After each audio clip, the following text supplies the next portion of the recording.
Καλώς σας βρήκα. Μεγάλη μου τιμή που βρίσκομαι ανάμεσά σας. Και όταν κερδίσαμε το 1987, το πρώτο μου ταξίδι στην Κύπρο ήταν. Συμμετέχουμε σε μια εορταστική εκδήλωση που προς τιμή μας διοργανώθηκε εδώ στην Κύπρο. Οπότε, πάντα όταν έρχομαι εδώ παρέα σας, αισθάνομαι ιδιαίτερα. Coach, εξάλλου αισθάνεστε 100% την αγάπη που έχει ο κόσμος στην Κύπρο για εσένα, για τους συναθλητές σου, τους αθλητές σου, για το ελληνικό μπάσκετ γενικότερα. Το νιώθεις Το είδα εκείνη την ημέρα που είχα έρθει, μετά το 14 Ιουνίου. Το βλέπω κάθε φορά που βρισκόμαστε εδώ. Το συναντάω στα αεροδρόμια. Το συναντάω σε μεγάλους αγώνες που πάντα άνθρωποι, παιδιά, οικογένειες έρχονται να απολαύσουν τα παιδιά που παίζουν, τα δικά μας παιδιά που παίζουν σε μεγάλες διοργανώσεις. Οπότε το βιώνω και αισθάνομαι ιδιαίτερη χαρά και θεωρώ ότι υπάρχει εδώ σπίθα, χρειάζεται προσάνωμα. Οπότε, τα παιδιά εδώ έχουν δυνατότητες, το πιστεύω αυτό, το θυμάμαι από όταν έπαιζα σχολικούς αγώνες και είχε έρθει η ομάδα από την Κύπρο, ήταν βέβαια παιχτή, αλλά εγώ πάντα έβλεπα ιδιαίτερα προσόντα, τα οποία δεν έχουν να κάνει μόνο με το μέγεθος, αλλά τη θέληση, το πάθος, την εξυπνάδα. Το μπάσκετ είναι ένα παιχνίδι το οποίο προκαλεί πολλά πράγματα από τη φύση των ανθρώπων. Και πρέπει να γίνει συνδυασμός και να αποδεχτείς τα προσόντα που έχεις και να τα βάλεις σε μια ομάδα ανθρώπων. Είναι ένα άθλημα που πραγματικά σκαλίζει το χαρακτήρα σου, σκαλίζει την αθλητικότητά σου, σκαλίζει τη δεξιότητά σου σε τεχνικές του αθλήματος. Όλα αυτά τα σκαλίζει. Υπάρχουν παιδιά που τα βλέπετε και χαίρονται. Εγώ πάντα θαύμαζα ανθρώπους οι οποίοι ξεπερνούσαν τα προσόντα τους για να γίνουν χρήσιμοι σε μια ομάδα, γιατί αγαπούσαν και μελετούσαν αυτό το παιχνίδι. Αν τυχόν κάποιος παρατηρήσει πάρα πολύ το παιχνίδι αυτό και δει διάφορους παίκτες, θα αναλογιστεί μερικές φορές πώς παίζει ένα παιδί που δεν τρέχει πολύ γρήγορα ή δεν πηδάει πολύ ψηλά. Και όμως παίζει, γιατί ξέρει να παίζει. Ξέρει που πρέπει να σταθεί, ξέρει πότε πρέπει να κινηθεί, ξέρει να μαρκάρει, ξέρει να δώσει βοήθεια. Το μπάσκετ, ειλικρινά, το λατρεύω, όπως λατρεύω και όλο τον αθλητισμό, γιατί ειλικρινά ο αθλητισμός είναι μια οικογένεια. Απλά κάθε φορά, στη διάρκεια των αιώνων, οι άνθρωποι ψάχνουμε να βρούμε κάτι ακόμα, να παρακινήσουμε ακόμα και αυτούς που κάθονται στην καρέκλα, κάθονται στην καναπέ. Το μπάσκετ γεννήθηκε γιατί είχε κακοκαιρία. Και έκαναν προπόνηση έξω και βρήκε ο προπονητής του των πανεπιστημιακών ομάδων εκεί του φούτμπολ, βρήκε ένα χώρο και άρχισε να λέει πώς να παίξουμε εκεί. Και βρήκε μια μπάλα, έστησε και ένα καλάθι που δεν ήταν κομμένο, ανεβαίνανε με σκάλα να κατεβάσουν την μπάλα, μετά ξυπνήσανε, κόψανε το καλάθι από κάτω, έπεφτε την μπάλα και έτσι γεννήθηκε το μπάσκετ. Και σήμερα, ας πούμε, στις βόρειες χώρες σκουπίζουν τον πάγο για να βάλουν κι άλλους, να κάνουν αθλητισμό. Για να φτάσει το άθλημα του curling. Θα το έχετε δει Τώρα έρχεται το πάντελ, ας πούμε. Οπότε όλα τα αθλήματα είναι είναι μεγάλη προσφορά για την νεολαία, για την κοινωνία μας, για τους νέους μας, αλλά και για τους μεγαλύτερους. Θέλουμε να τους βάλουμε όλους στον αθλητισμό. Για ειλικρινά, νιώθω ευλογημένος που κατάφερα νεαρός να έχω μια ευχέρεια με την αθλητικότητα, οπότε πάντα ήταν ελκυστικά τα παιχνίδια για μένα που αφορούσαν το ποδόσφαιρο καταρχήν. Κατά δεύτερον, να τρέχω στους δρόμους, να κάνω ποδήλατο στις ανηφόρες, να πηδάω χαντάκια, γιατί τότε ακόμα δεν υπήρχε ανάπτυξη στην περιοχή μου, στην Νίκαια. Ήταν χωματόδρομοι. Να ανεβαίνω τα δέντρα. Όλα αυτά όμως μου δημιουργούσαν δεξιότητες για αυτό που ερχόταν. Κατά λάθος το μπάσκετ. Περνούσα εκεί που παίζανε λίγο μπάσκετ, μπήκα εγώ, πέταξε 5 μπάλες. Με είδε ψηλό coach, που έψαχνα να βρει παιδιά. Βρήκαν κρίταρες, δεν το ξεχάσω ποτέ. Εσύ που πας, γιατί δεν έχεις για προπόνηση. Πού να κάνω προπόνηση. Τι μπάσκετ. Μπάσκετ, τι είναι αυτό. Λέω που πέτωσες την μπάλα, μπάσκετ. Λέω, οκ, πάρε 20 δραχμές να πάμε να βγάλεις φωτογραφίες. Τι είναι τόσο καλό σήμερα. Ενθουσιάστηκα. Πήγα, έβγαλα φωτογραφίες και άρχισα προπόνηση. Και κόλλησα. Κόλλησα. Οπότε έτσι ξεκίνησε Και νομίζω ότι αυτός είναι και ο στόχος μας όλων. Και η ΕΚΟ, όπου συμπαραστέκεται στον αθλητισμό, νομίζω ότι ίσως είναι παράδειγμα υπομονής, ότι συμπαραστέκεται χωρίς να προσδοκάει μόνο τις νίκες, αλλά να προσδοκάει την εξέλιξη, τη μαζικότητα, να έρθουν περισσότερα παιδιά, να αγαπήσουν τον αθλητισμό, να γνωρίσουν τον εαυτό τους μες στον αθλητισμό.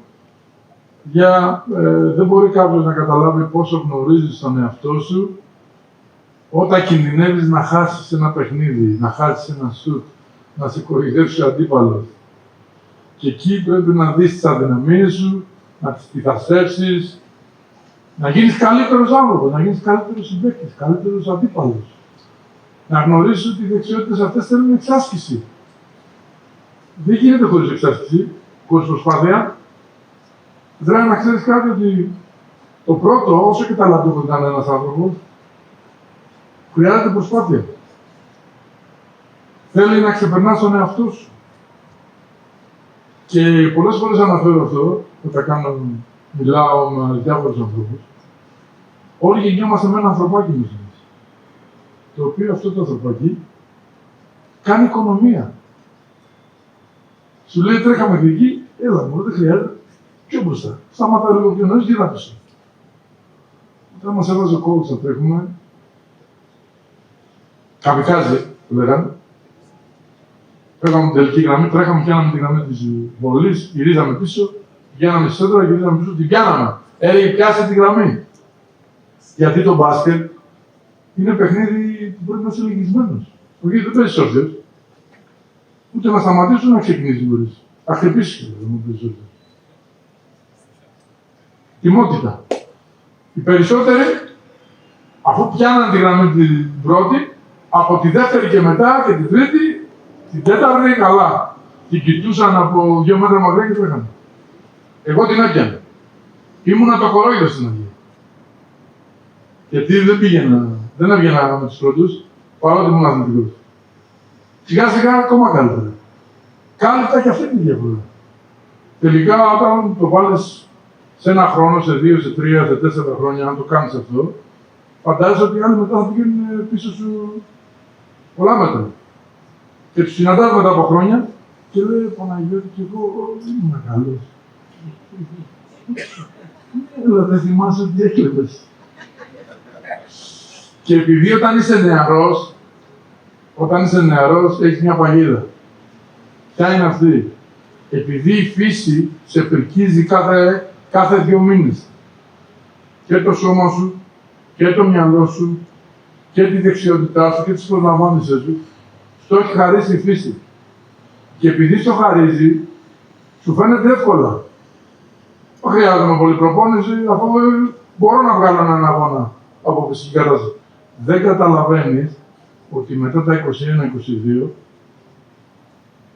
αυτό πηγαίνει γεωμετρικά αντίθετα. Γι' αυτό το λόγο βλέπετε παιδιά τα οποία είναι ταλαντούχοι, νέοι,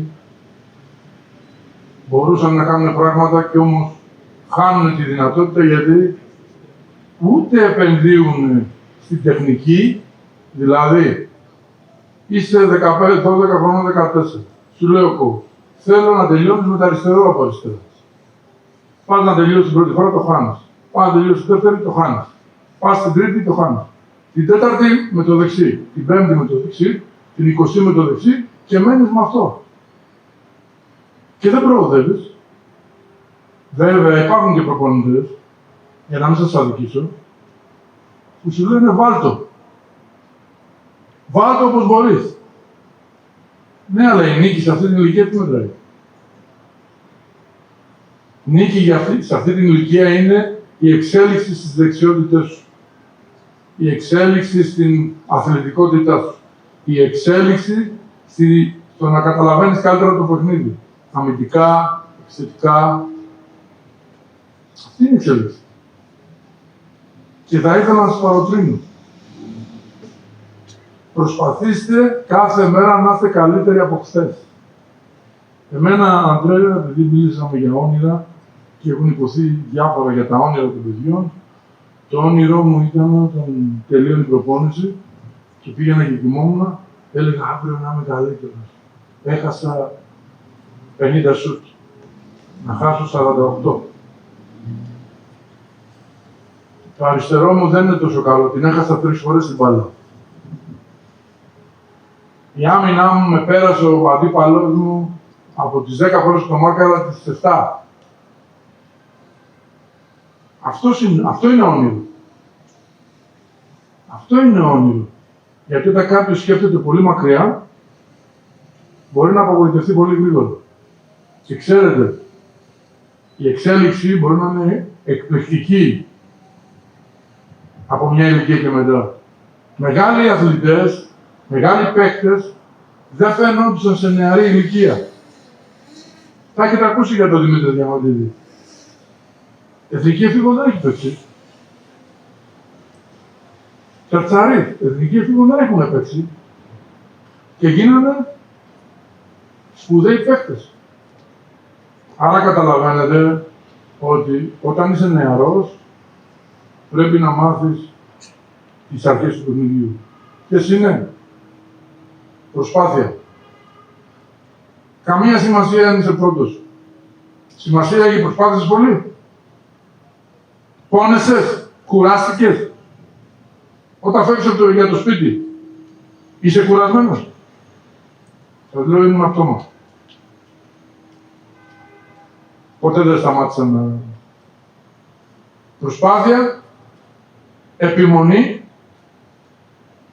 γεμάτο ήττες.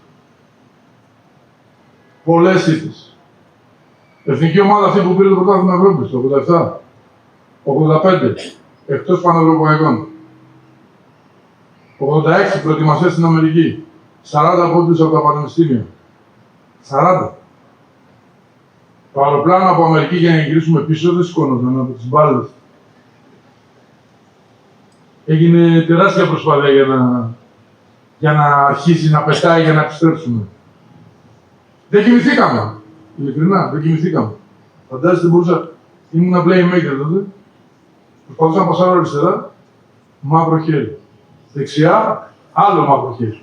Μέσα, μαύρο σώμα, όλος μπροστά. Πάει πάντα. Και χοροπηδάγανε οι φίλοι στο πανεπιστήμιο. Μετά από 2 χρόνια, τους κερδίζαμε και 20. Κλάψαμε. Στεναχωρηθήκαμε.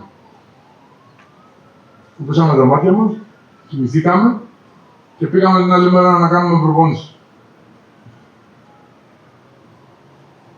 Όταν παίζεις, πρέπει να προσπαθείς να μετρήσεις τι δεν έχεις κάνει καλά. Αλλά να απολαμβάνεις και ό,τι έχεις κάνει καλά. Δηλαδή λες, 10 κατοχές έπαιξα καλά. Υπολείπομαι μόνο άλλες 150. Δεν είναι μακριά. Γίνεται. Αλλά θες να τις κάνεις πρώτα 20.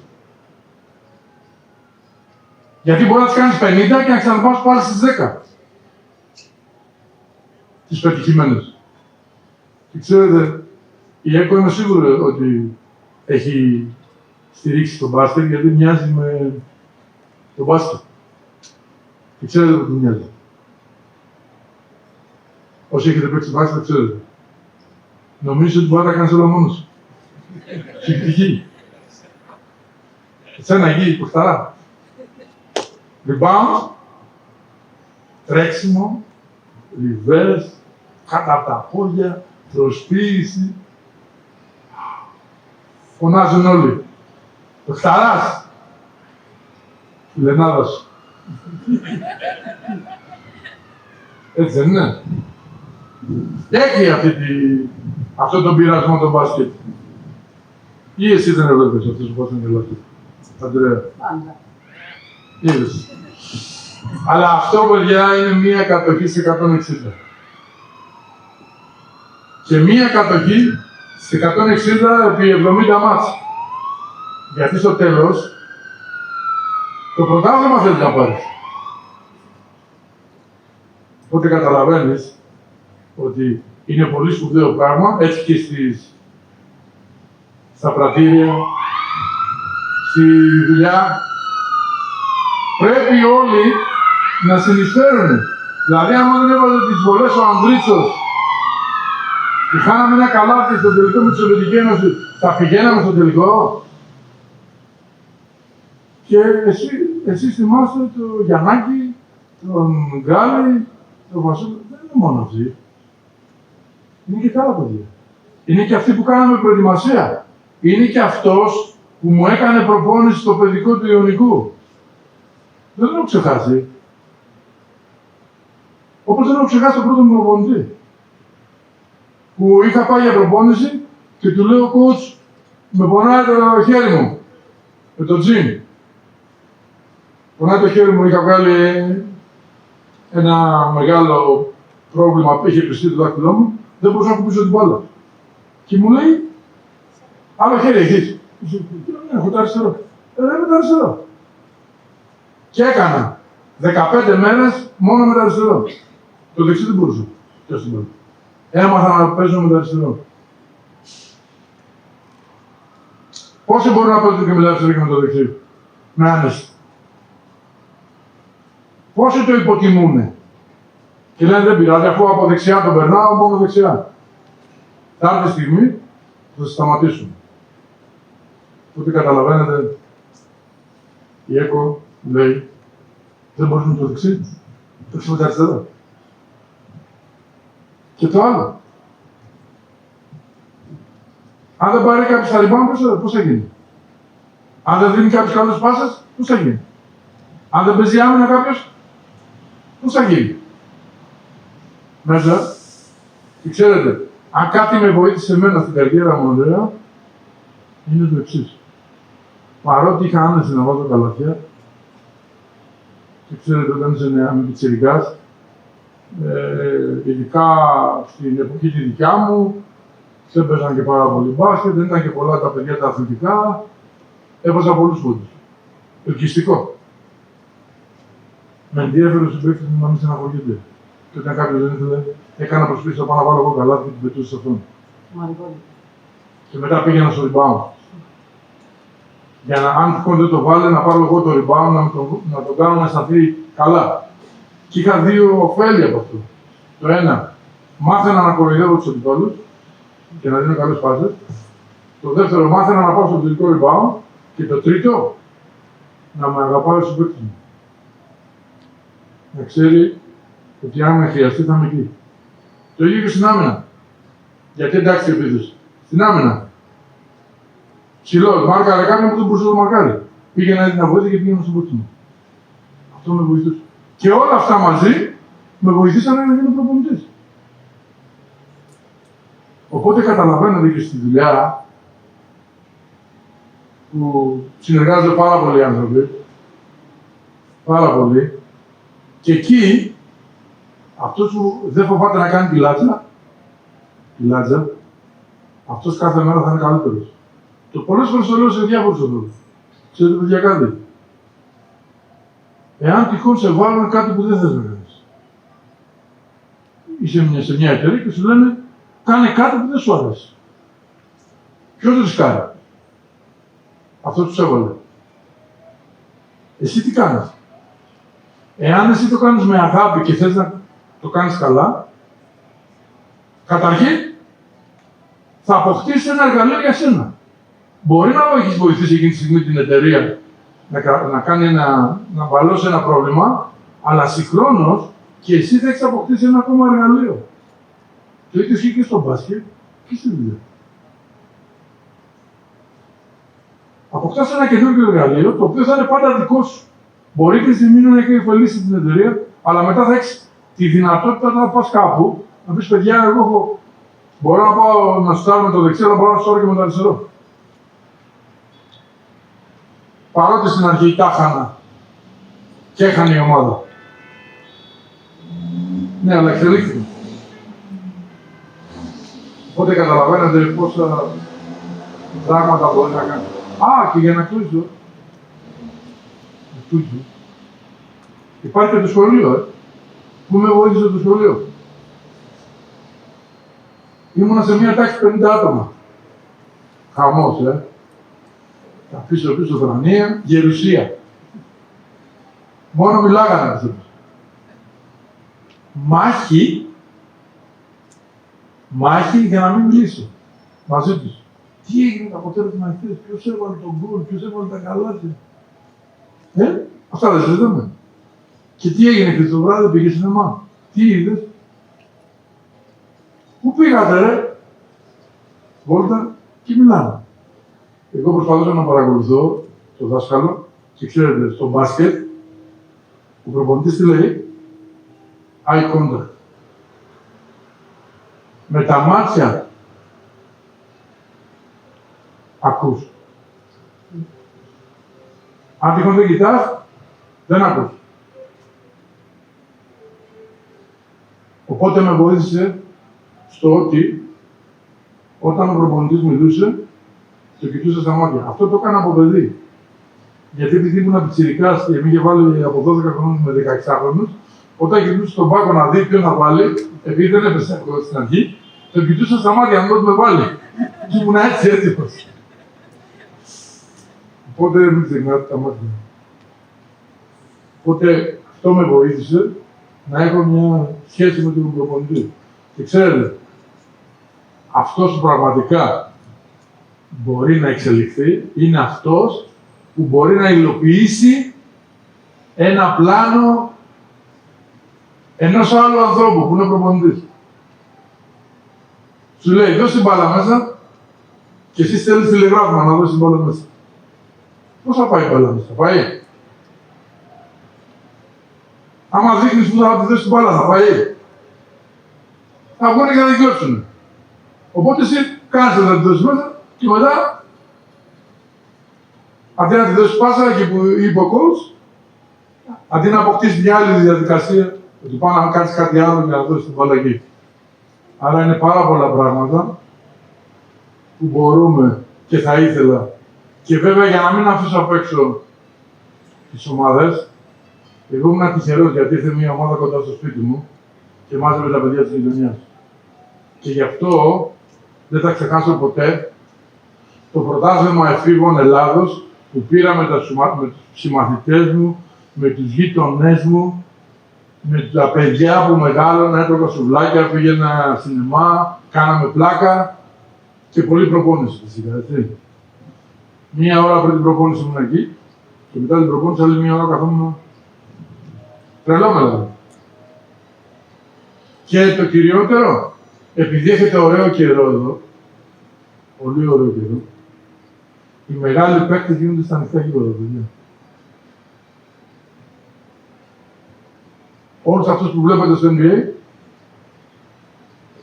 στα ανοιχτά γήπεδα έχουν γίνει.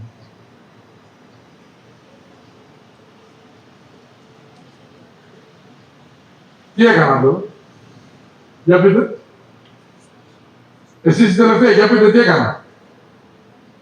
Τι έδειξα. Σουτ, πάσα, άμυνα. Βάλτε καλά στο μυαλό σας. Αυτά λειτουργούν σε όλη την κοινωνία. Και επειδή ξέρω ότι δεν είναι εύκολο κάποιος να γίνει πρωταθλητής, μπορεί όμως να γίνει πρωταθλητής του εαυτού του. Και ο πρωταθλητισμός σημαίνει η προσπάθεια να γίνω καλύτερος. Η προσπάθεια να έχω ποιοτική δουλειά όταν κάνω προπόνηση. Αυτό είναι το κλειδί. Επειδή μπορεί ο χρόνος να μειώνεται, η προσήλωση και η πληροφορία υπάρχει, η προσήλωση όμως πρέπει να εμφανιστεί για να έχει μια ποιοτική δουλειά. Και όχι και στις δουλειές σας. Και στα πρωτήλια. Είναι μια ομάδα μπάσκετ που σήμερα κάποιος θα σουτάρει, γιατί ευνοεί το περιβάλλον, αύριο μπορεί να σουτάρει κάποιος άλλος, κάποιος άλλος να κάνει κάποια άλλη δουλειά. Όλοι έχουν αξία. Όλοι. Είναι τεράστια η συμμετοχή τους και άσχετα αν κάποιος που φαίνεται περισσότερο είναι αυτός που βάζει καλάθι. Το μεγαλύτερο προσόν. Να μάθεις να συνεργάζεσαι και με ανθρώπους που δεν έχουν τον ίδιο χαρακτήρα με σένα ή που δεν έχουν τον ίδιο τρόπο σκέψης με σένα. Αυτό ίσως είναι ό,τι πιο σπουδαιότερο μπορεί να έχει ένα παιδί που ασχολείται είτε με τον αθλητισμό είτε με τη δουλειά. Δεν ξέρω αν μπορώ να προσθέσω κάτι άλλο, σε αυτά που ήθελα να μεταφέρω στα παιδιά και περιμένουμε τα παιδιά να έχουν από αύριο μεθαύριο διάθεση. Εγώ δεν ξεχνάω ποτέ τις 14 Ιουνίου που εκτόξευσε την ελληνική κοινωνία, γιατί δεν ήταν μόνο το μπάσκετ, ήταν όλος ο αθλητισμός, όλοι πιστέψανε πλέον ότι υπάρχει δυνατότητα και εγώ αυτό θέλω να κάνω, με αυτή την προσπάθεια, να πιστέψετε ότι γίνεται. Αλλά για να γίνει, θέλει προσπάθεια. Θέλει σεβασμό στον προπονητή, σεβασμό στον συμπαίκτη. Επιμονή. Μη φοβάσαι να χάσεις. Μη φοβάσαι να τσαλακωθείς. Να πιστεύεις στον εαυτό σου, αλλά και στον συμπαίκτη σου. Και αν δεν μπορεί, να τον παροτρύνεις. Να τον βοηθάς, να τους παραθέκεσαι. Κάθε φορά που το κάνεις, εσύ θα κερδίσεις ακόμα περισσότερο. Όχι μόνο για τη στιγμή που θα είσαι παίκτης, αλλά για το επόμενο βήμα που μπορεί να είναι, ποιος ξέρει τι. Προπονητής, διοικητικός παράγων, άτομο το οποίο κάνει διάφορα γύρω από τον αθλητισμό. Και κλείνοντας, θα πω στον πρόεδρο της Ομοσπονδίας, συγχαρητήρια για το ότι το καλοκαίρι ήρθε το Πανευρωπαϊκό και συμμετείχαν τα παιδιά σε υψηλό επίπεδο. Εύχομαι μέσα από αυτούς τους αγώνες να καταλάβουν ότι δεν υπάρχουν ανίκητοι, δεν υπάρχουν κάποιοι που δεν μπορεί να τους κερδίσεις. Θέλει τρόπο, υπομονή και θέληση. Και εύχομαι, επειδή είναι κάτι το οποίο θα ήθελα να το αναφέρω εδώ, καλό να βελτιώνονται οι προπονητές, καλό είναι να βελτιώνονται οι παίκτες, αλλά πρέπει να βελτιωθούν και οι άνθρωποι που ασχολούνται με τις ομάδες. Και αυτό δεν το ακούω. Και δεν βλέπω διάθεση να γίνει. Να ξέρετε κάτι, αν χώρες έχουν αναπτύξει τον αθλητισμό σε υψηλότερο επίπεδο, τον έχουν αναπτύξει γιατί Υπάρχει διοικητική υγεία. Ο κάθε ένας στο ρόλο του. Διοικητική υγεία. Αν θαυμάζετε κάποιες χώρες για την ανάπτυξη, να ξέρετε, στην ανάπτυξη επενδύουν. Έχουν όσο μπορούν πιο καλούς προπονητές, όσο μπορούν πιο καλούς γυμναστές, όσο μπορούν πιο καλούς. Δηλαδή να έχουν οι άνθρωποι αυτοί που δουλεύουν με τα παιδιά, γιατί να ξέρετε κάτι, τα παιδιά χρειάζονται περισσότερη στοργή,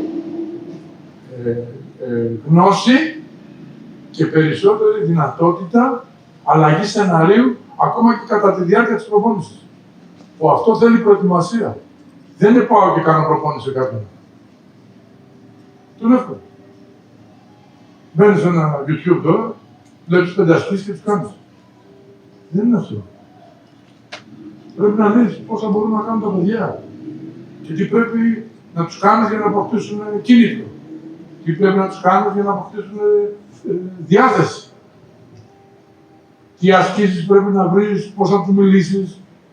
Δεν είναι απλό. Αυτό εξαρτάται όχι από το μεράκι μόνο των προπονητών, από τη διάθεση της διοίκησης να προσπαθήσει να δώσει εργαλεία και δυνατότητες. Δεν ξέρω, συγγνώμη που δεν... Μην με κοιτάς εμένα, να είχαμε άλλα 10 μάτια για αυτό, ο καθένας μας να σας ακούγαμε, να σας βλέπαμε, είναι η μεγάλη ευκαιρία στο δεξιλιά. Δεν υπάρχει τίποτα. Γι' αυτό λοιπόν team together. Team together, παιδιά. Σας ευχαριστώ πολύ.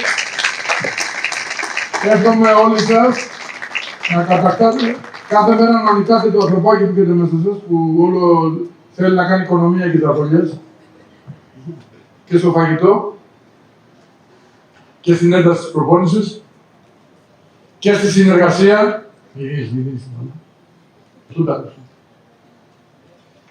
Οπότε, σας ευχαριστώ πάρα πολύ για την παρουσία σας εδώ και για τη συνεργασία μου, Μαρίνα, Νίκο. Σας ευχαριστώ. Εύχομαι να συμπαρασταθώ και εγώ στα παιδιά να κάνουν το επόμενο βήμα. Δεν χρειάζεται άλλο τα βήμα. Συγγνώμη. Καλά μας. Θα είμαστε μαζί να βρει ο coach στο πρατήριο της ΕΚΟ, θα έρθουν τα παιδάκια, μικρή, μεγάλη, ναι.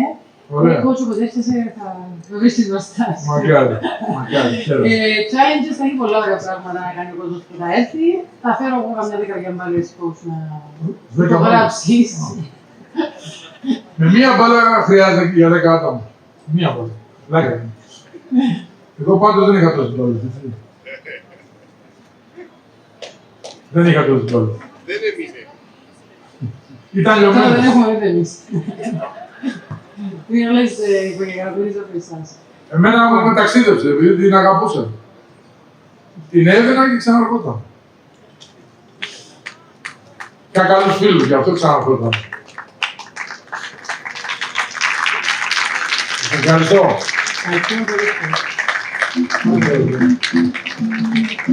Ευχαριστούμε πάρα πολύ και όλους εσάς. Ολοκληρώσαμε σιγά σιγά. Δεν φεύγετε, παραμένετε, υπάρχει κόφτη και πολλά άλλα.